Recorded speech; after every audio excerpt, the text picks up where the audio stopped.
2, 3, 4.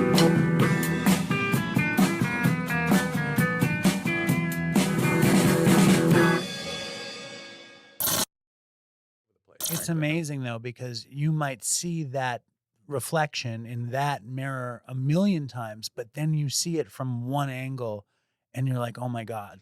And you actually see it. The other person allows you to step. They're seeing you. You're co-creating something together, and so you're a little bit removed from yourself in the eyes and the relationship, we'll call it, of the other person, and you can see yourself a little bit, and then it comes rushing in. What an incredible thing. And like, it's not always that, but I've seen a lot of that. But when it's how do you bottle it? Like, as somebody who's done, infinite treatment, like, how do you set up interventions to make that happen? Well, I'm sure that's the plan, right? Well, you said something a few minutes ago about, what about the guy who doesn't want to get well and he's hopeless, he just wants to die? There's hope for that person. Of course. But that hope exists outside of themselves in other people. Right. And you have to be getting to them with fentanyl right now.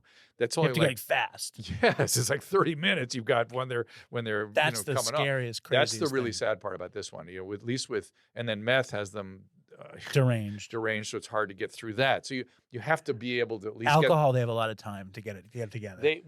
Sometimes it can get bad too, and people forget how bad alcohol can get.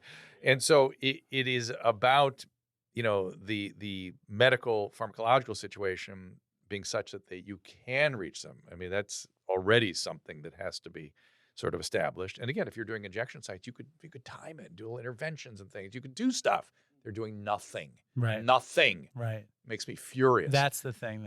But how do I do it? So I always saw that one of my key roles in treating people in early recovery was teaching them about that frame. Okay.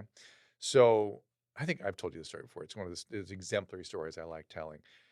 There was this. So what I do is I even in their early illness, I can kind of get to them. I kind of reach it and intuit things, and everything coming out of their mouth is all bullshit and whatever. I barely listen to what's coming out of their mouth, but I trust what's going on inside me, and I trust what comes out of my mouth. And when that thing is an authentic reflection of something going on in them. Remember, the addict doesn't really know what's going on, right? They lose track of things. That's why the lying is so pervasive. They lose track of the truth. Sometimes sometimes you don't, right? Often you lose track, 100%. Right.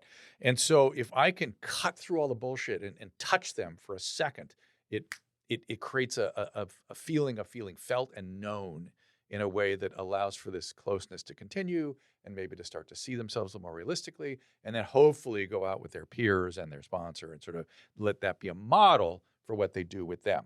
Does that make sense? Of course. Okay.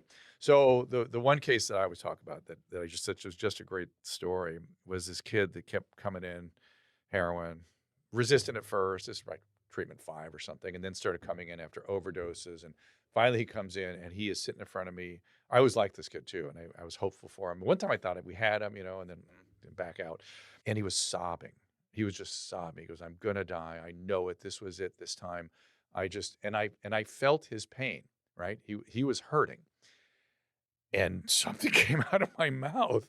I couldn't believe it. But it's how I operated in those settings. I would just let it happen. And I would just looked at him. I go, dude, you're so full of shit. I don't know what's going on anymore. And he stopped crying.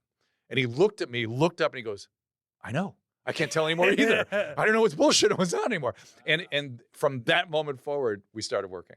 Right. It was all bullshit. I couldn't tell it was bullshit, but some part of my body picked it up, and I trusted that you can't imagine. I mean, it takes a lot of skill to trust saying that stuff because it gets scary, I thought, because by the way, when he looked at me, I thought, oh shit, what did I say? This dude's gonna punch me or run out of here or something. And he just said, yeah. How did you know? Finally, but it's finally someone's telling me that. Yeah, finally somebody sees my bullshit. I can't tell what's bullshit anymore, which was quite a moment. Well, that's I'm face down on the floor.